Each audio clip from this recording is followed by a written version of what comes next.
Hello everyone, welcome to today's story. A peaceful night at the farm suddenly turned into chaos when a shadow from Alex's past appeared and kidnapped Tuna. In that terrifying moment, baby Henry was still sleeping in the crib, while Alex stood torn between love and responsibility. Will Alex risk everything to save Tuna? Or will his enemy's return shatter the fragile peace they had just rebuilt? And what choice will Alex make when the past demands its price? Stay with us until the very end of this video to discover the answer. And don't forget to subscribe and help us reach 1,000 followers. Your support means the world to us. The night had been quiet, wrapped in the fragile stillness of the countryside.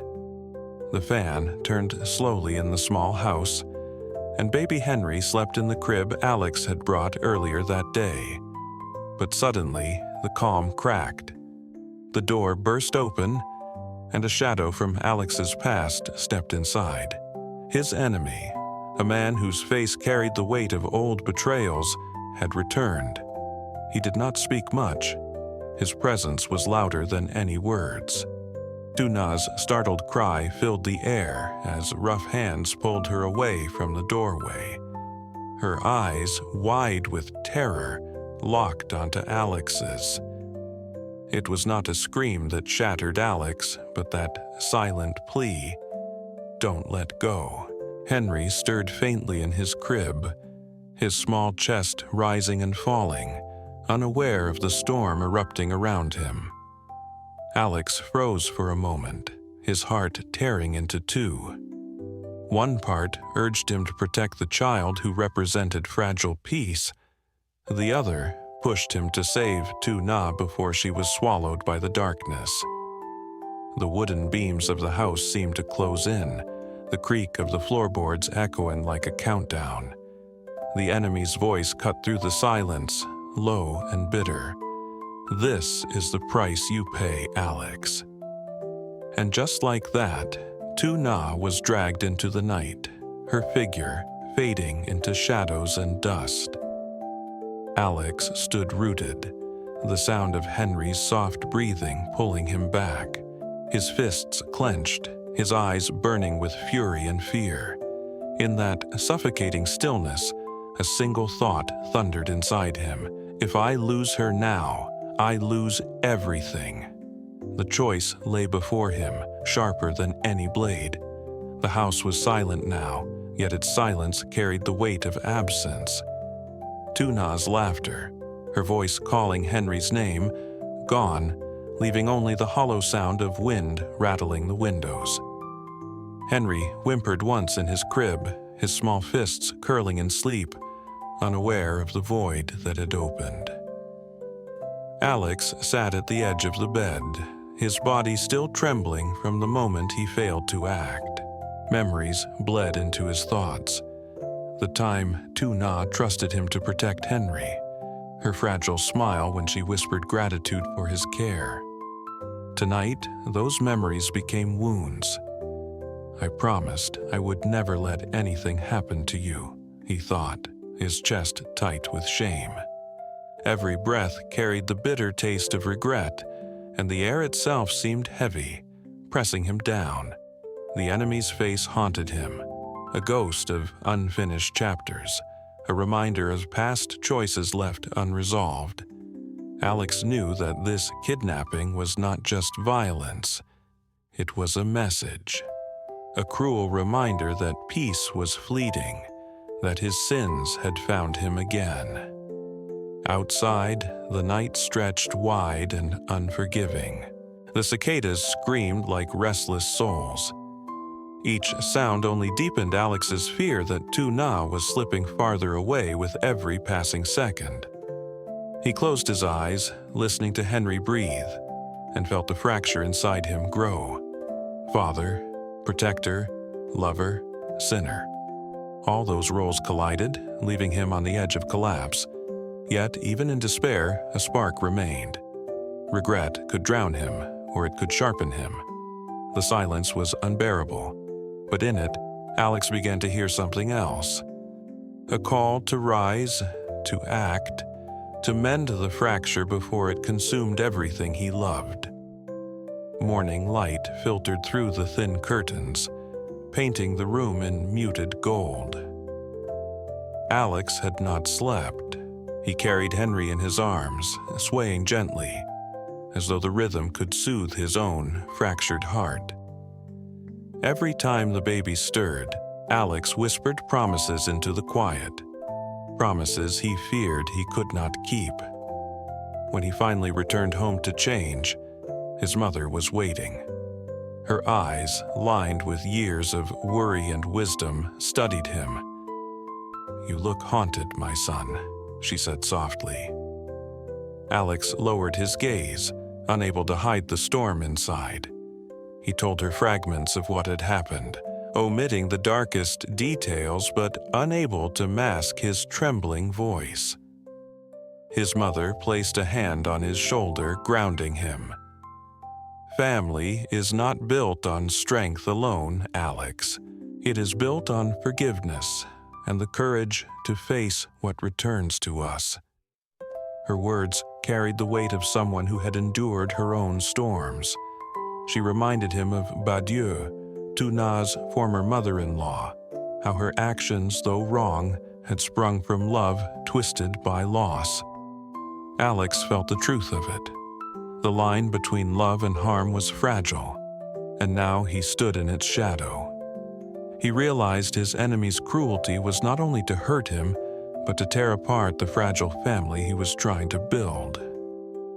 Holding Henry closer, Alex knew that blood ties and vows alike formed an unbreakable thread. If he let go of that thread, everything would unravel. His mother's quiet strength became his anchor, urging him to face the darkness without surrender. The afternoon heat lay heavy across the land, pressing against Alex as he moved through the winding dirt roads. He had left Henry in trusted hands. His heart weighted with the ache of separation, but he knew he could not hesitate. Every second carried Tuna farther from him. The countryside, once a haven of simplicity, now felt like a labyrinth where silence itself was a threat. His phone buzzed with reports from the wood factory. Bamboo shipments, broken machines, workers awaiting instruction. He gave orders mechanically, his voice calm though his mind was elsewhere. Even in crisis, responsibility clawed at him, reminding him of the balance he carried, a leader to many, yet a man desperate for one woman's safety. The wind rustled through the bamboo groves as Alex followed faint clues, footprints barely etched into the dust. Each step brought with it the echo of his own thoughts. Do I deserve to find her? Have my past mistakes come to claim her instead of me? The cicadas screamed louder, as if mocking his hesitation. Calling the police again, Alex demanded urgency. But deep within, he knew the final reckoning would be his. The land stretched wide, and the horizon shimmered with heat. Yet he pressed forward, guided not by certainty but by the fragile tether of hope. In the distance, he imagined Tuna's voice, a whisper carried by the wind, or perhaps only the memory of her calling Henry's name. He quickened his pace, heart hammering, knowing the journey was no longer just about rescue. It was about confronting the shadows he had allowed to follow him here. The air grew colder as Alex stepped into the abandoned mill where the trail had led. Dust floated in narrow beams of light, and every creak of the floor sounded like a warning. In the corner, Tuna sat bound, her eyes wide with fear, yet steady the moment she saw him.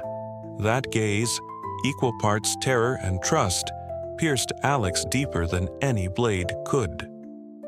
From the shadows, the enemy emerged, His face carried the scars of time, but his voice was unchanged, sharp with old bitterness. "You thought you could outrun me, Alex, but the past does not forget." His words echoed against the walls, hollow yet heavy. Alex said nothing at first. His silence was a shield, his breath slow, measured. He remembered his mother's words, the fragile thread of forgiveness and the weight of choices. Yet here, standing face to face with the ghost of his failures, he felt the old anger rise. Tuna shifted slightly, the ropes scraping against her wrists. Alex caught her eyes again, pleading, not for vengeance, but for life, for tomorrow, for Henry. That single look unraveled the knot of rage in his chest. The enemy stepped closer, taunting, waiting for Alex to lash out. But Alex did not move with fury.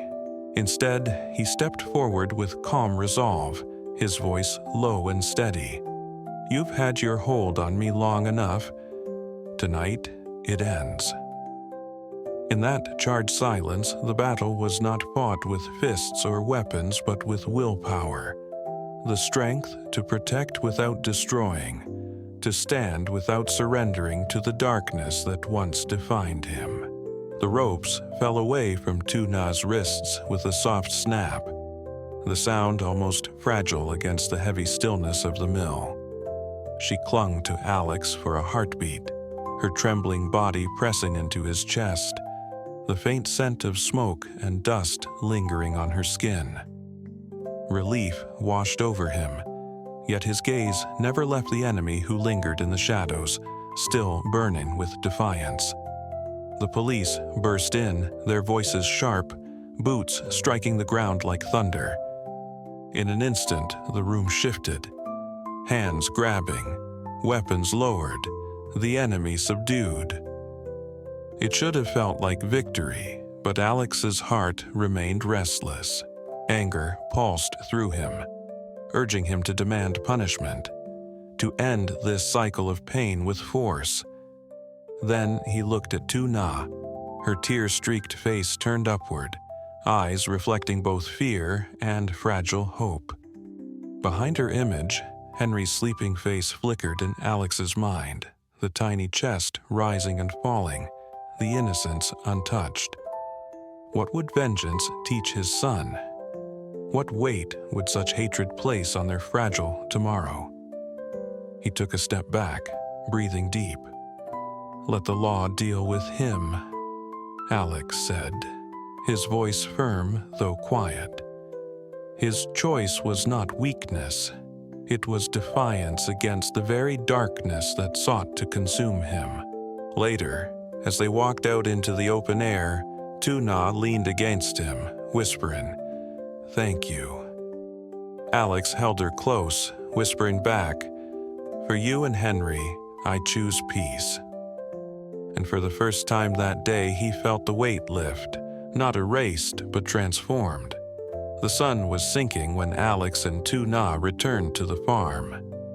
The sky stretched wide in hues of amber and violet, as though the earth itself was offering them a quiet blessing. Baby Henry stirred in his crib, safe and untouched, his tiny hand brushing against the blanket as if reaching for the comfort he had never lost. Tuna busied herself in the kitchen, the sound of rice simmering and water boiling, wrapping the house in gentle familiarity. Alex sat nearby, watching her move with a steadiness that belied the storm she had survived. The weight of the day lingered, but within the ordinary motions, the chopping of vegetables, the turning of a fan, was the quiet promise of healing. They ate together, their conversation soft, filled with pauses that spoke louder than words. Each silence was a reminder of how close they had come to losing everything. Yet, within those pauses was also gratitude, an acknowledgement that love, fragile as it was, had endured. When night finally blanketed the land, Alex carried Henry to the crib he had once worried was too small for safety. He lingered, watching the child sleep peacefully. The past had clawed its way back, but tonight, the present held. Outside, the cicadas sang again, no longer mocking but soothing, a reminder that life persisted. Alex took Tuna's hand in his, squeezing gently. He knew shadows would return, as they always did. But for now, they had chosen light, and that choice was enough. A quiet thought settled in him, like a whispered prayer. True strength was not in fighting shadows, but in holding on to the fragile light they tried to steal. Trong khoảnh khắc tưởng chừng bình yên tại trang trại, bi kịch ập đến. Kẻ thù trong quá khứ của Alex xuất hiện, bắt cóc Tuna, nghĩ Henry vẫn ngủ yên trong chiếc củi vô thức. Cơm trong tố đang bủa vây gia đình. Alex đứng giữa lựa chọn ngã cứu Tuna ngay lập tức hay ở lại bảo vệ đứa trẻ. Nỗi đau quá khứ và hứa hẹn chưa chọn, và trách nhiệm làm cha, làm người đàn ông trong gia đình hoàn thành áp lực nặng nề. Trên hành trình tìm lại Tuna, Alex phải đối diện với chính bóng tối của bản thân mình. Cuối cùng anh đã chọn được tình yêu và sự tha thứ, đưa Tuna trở về để cả ba cùng tìm lại bình yên trong ánh sáng mới.